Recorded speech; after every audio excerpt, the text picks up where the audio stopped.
Suis-moi bien.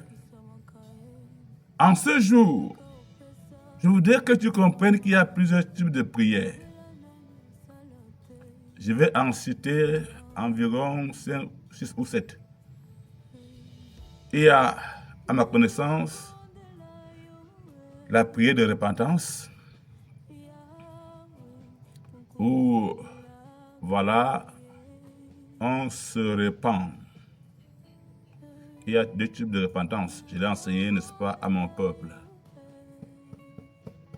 Quand nous venons à Jésus-Christ, quand quelqu'un sort du monde, il croit en Jésus, la porte d'entrée, c'est la repentance. Se repentir, c'est, n'est-ce pas, regretter ses voies passées, c'est changer de voie, c'est renoncer pour commencer quelque chose de nouveau. Donc, il y a 2 types de prières de repentance. Il y a deux types de repentance. Il y a la repentance des œuvres mortes, telles que la fornication, l'adultère, le mensonge. Il y a aussi la repentance de nos incapacités, à nous qui sommes déjà à Christ Jésus. Nous devons tous les jours nous repentir de nos incapacités à marcher comme Christ, à faire comme Christ, à vivre comme Christ, à parler comme Christ. Là, cette repentance-là nous conduit à la croissance. Mais la repentance des œuvres mortes montre que tu es dans la défaite. Un chrétien qui chaque jour se repent d'avoir volé, c'est qu'il est tombé. Un chrétien qui se repent chaque jour d'avoir commis adultère, d'avoir menti, c'est qu'il est tombé. Il est dans la défaite. Tu dois dépasser ce niveau-là par une vie de croissance. Tu dois dépasser, n'est-ce pas, le degré de repentance des œuvres mortes, parce que Christ est ta force. Christ t'a sanctifié. Dieu déclare que là où le péché a abondé, la grâce abonde. Suis-moi bien. Que veut dire la grâce qui surabonde? La grâce qui surabonde, ça ne veut pas dire que si je vole 2 fois, 10 fois la grâce va venir. Non, non, non. La grâce qui surabonde ne veut pas dire que il suffit que je fasse 10 fois la fornication et 1000 fois la grâce va venir. Non, c'est pas ça. La grâce n'est pas un feu vert au péché. Non. Dieu nous dit que la grâce nous enseigne, n'est-ce pas, à renoncer au péché. Alléluia. Et à marcher dans une vie de droiture, de justice, de victoire. Et donc maintenant, qu'est-ce que la grâce qui surabonde?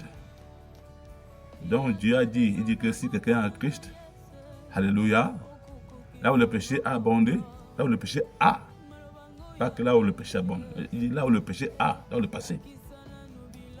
Là où le péché dans le passé a abondé, la grâce surabonde aujourd'hui et demain. C'est donc quoi la grâce qui surabonde? La grâce surabondante, c'est quoi? C'est la capacité que Dieu te donne de vaincre le péché et de vaincre l'auteur de ce péché. Alléluia. C'est ça la grâce qui surabonde. C'est le pouvoir, c'est la puissance que Dieu t'accorde de vaincre et le péché et Satan et la reine des eaux et la reine de la mort et la reine du ciel et la reine des sorciers qui sont auteurs du péché. Cette grâce qui surabonde là, elle est ton partage en Jésus-Christ. Alléluia. Je me suis bien là-bas. Donc, n'est-ce pas, il disait ici que la première place, la première prière que, n'est-ce pas, je peux, n'est-ce pas, ici identifier, c'est la prière de repentance. J'ai dit qu'il y a 2 types de repentance que nous devons avoir. Il y a la repentance des œuvres mortes, telles que le péché de tomber dans quelque chose là. Il y a aussi la prière de repentance de nos incapacités. Dieu nous a appelés à aimer comme Dieu. Si je ne parviens pas à aimer comme Dieu, je dois me repentir de ce que je ne parviens pas encore à le faire. Je suis encore incapable de faire, d'aimer comme Dieu. Ce genre de repentance m'offre une seconde chance, une troisième chance, quatrième, cinquième, une énième chance. Parce que Dieu voit que je veux faire comme lui, mais il y a encore en moi un peu de faiblesse. Alors je me repens de n'avoir pas su pardonner comme le Père. Je me repens de n'avoir pas su partager comme le Père. Cette forme de repentance nous amène à la croissance, à mieux faire. Alléluia. Et maintenant, il y a ce second type de prière, c'est la prière d'intercession. Dans celle-là, l'intercesseur se tient entre Dieu et l'homme pour qui il prie. Il se tient en même temps aussi entre Satan et l'homme pour qui il prie. Donc l'intercesseur, n'est-ce pas, il se tient entre Dieu et l'homme, entre Dieu et la famille, entre Dieu et la nation pour qui il prie. Et il se tient aussi en même temps entre Satan et l'homme pour qui il prie. L'homme là plaide pour, n'est-ce pas, l'intercesseur plaide pour l'homme et il combat contre le diable en faveur de cet homme pour qui il prie. Quand tu vas prier, quand tu vas intercéder pour quelqu'un, l'intercesseur ne va plus prier pour lui-même. Il ne va pas devant Dieu pour ses propres problèmes. Il peut bien avoir des soucis de santé, des soucis financiers, des soucis de mariage, mais l'intercesseur s'oublie. Et il se tient là il est même prêt à mourir pour que Dieu fasse miséricorde, que Dieu fasse grâce à celui qui le protège. Moïse dit à Dieu, si tu ne viens pas avec nous, si tu ne pardonnes pas ton peuple, enlève-moi la vie. C'est ça l'intercesseur. Alléluia. Donc maintenant, il y a aussi, en ta position, la prière de supplication, où tu viens supplier Dieu, pas pour toi-même, bien-aimé. Il faut le comprendre. Tu vas supplier Dieu pour le païen, pas pour un enfant de Dieu. Ton père n'est pas si méchant que ça pour que tu viennes le supplier pour qu'il te donne l'argent ou bien qu'il te donne le pain. Arrête de supplier Dieu pour ta nourriture ou pour ta vie. Arrête ça. Ton père est amour. Arrête ça. Tu peux supplier Dieu pour le païen parce que la colère de Dieu est sur lui. Maintenant, donc, je me tiens ici pour dire à Dieu, Père, je te supplie pour lui. Il ne connaît pas encore Christ. Donne-lui la grâce de connaître Jésus-Christ. Tu vas supplier Dieu pour le païen, pour le monde, pour toi-même. Rends-lui grâce.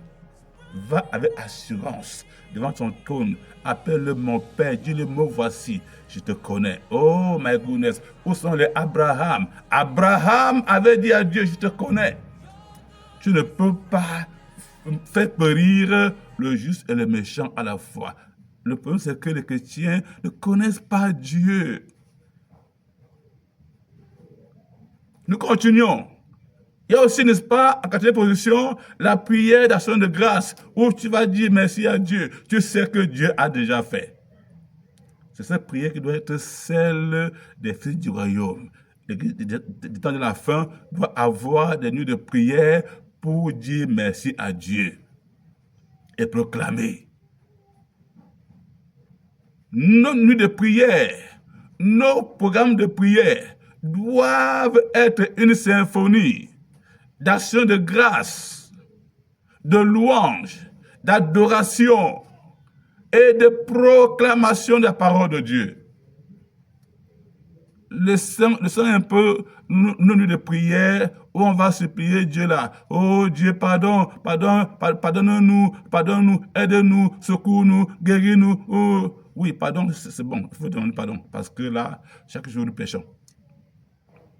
Mais l'affaire de secours-nous là, aide-nous là. Non, écoute, Dieu dit que Jésus est notre exaucement et l'Esprit Saint est le secours de Dieu pour nous. Il déclare, au temps marqué, au temps favorable, je vous ai déjà exaucé. Christ est notre exaucement. Il dit, au temps du salut, je vous ai secouru. Au temps favorable, je vous ai secouru. Je vous ai déjà secouru. L'Esprit Saint est le secours de Dieu pour nous. Tu vas encore demander que ce secours d'en haut. Laisse Dieu se reposer. Depuis le jour où Dieu a créé l'homme, Dieu ne dort plus. Mais comment dormir lorsque tu as 1 milliard d'enfants de Dieu, d'enfants qui viennent à ta porte à tout moment? À tout moment, c'est comme...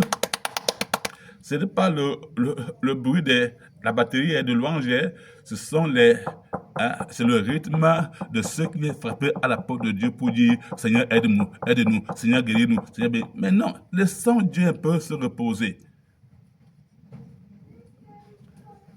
Laisse ton Père se reposer un tout petit peu. Depuis que le Père t'a créé, depuis qu'il a créé l'homme, il ne sait plus ce que veut dire le verbe dormir.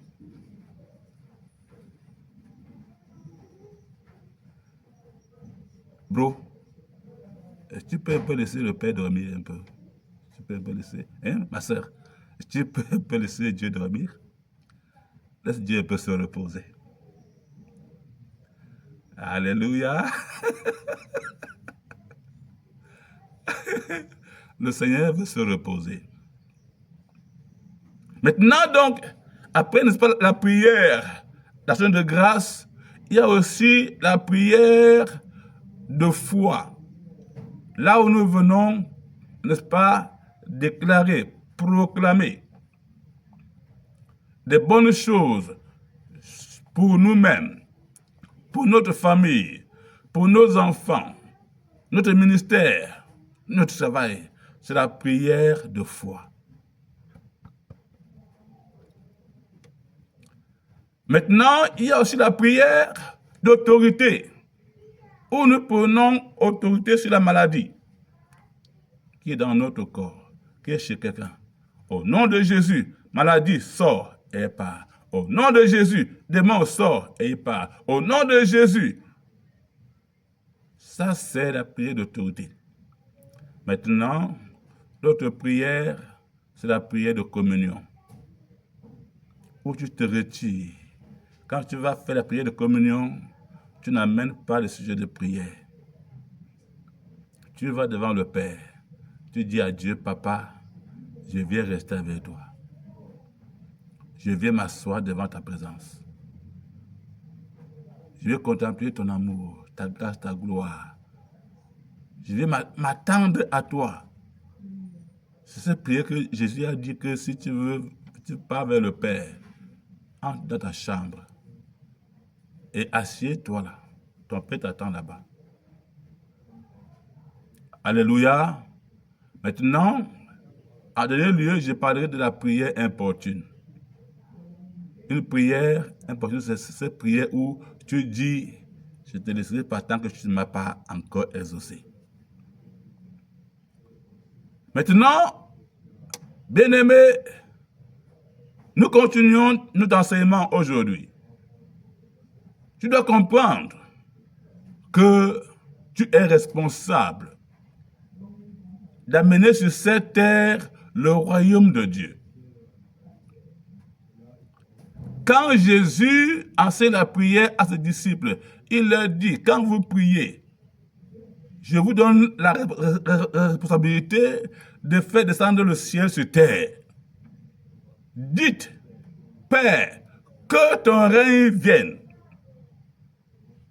Ce n'est pas une explication, c'est un ordre, c'est un commandement. Dieu nous dit d'intimer, de commander, d'ordonner que le règne de Dieu vienne sur cette terre. Hello, laisse Dieu se reposer. Laisse Dieu se reposer.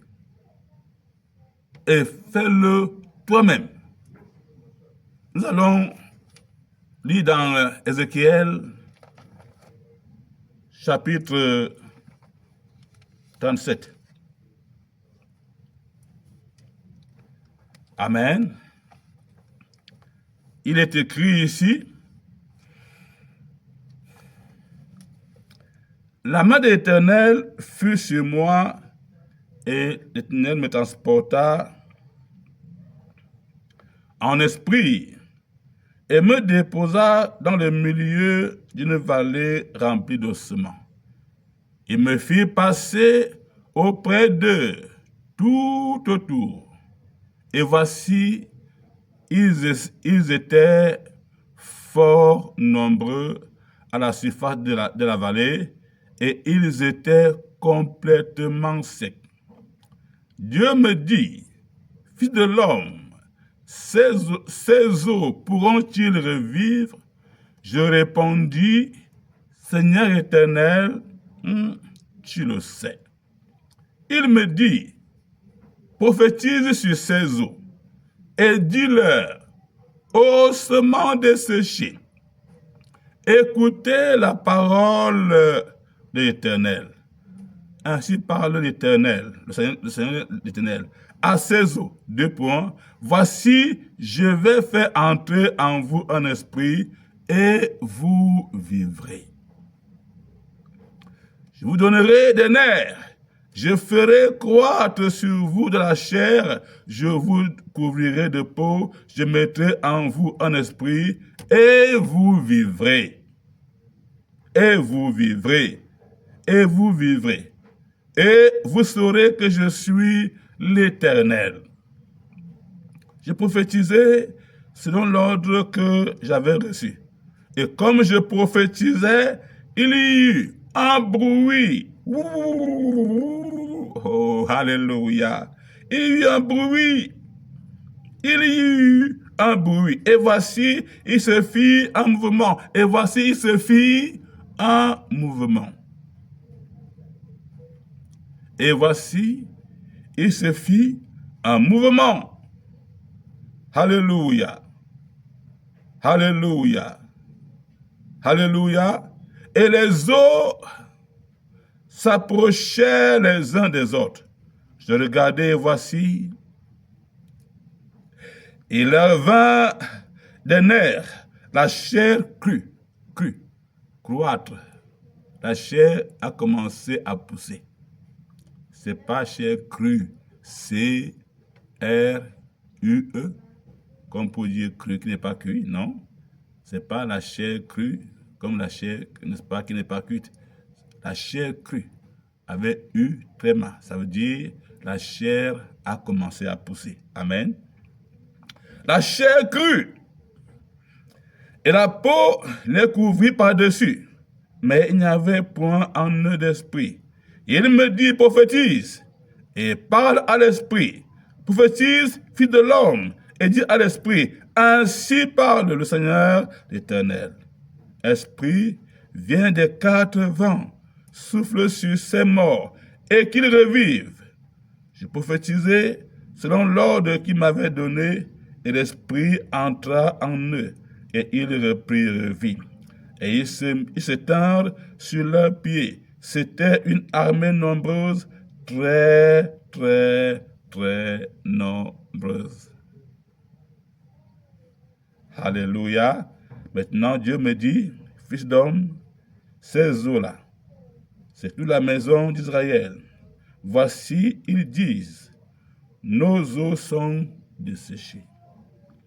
Voici, ils disent quoi? Nos eaux sont desséchées. Ils disent quoi? Nos eaux sont desséchées. Ils disent quoi? Notre espérance est détruite. Nous sommes perdus.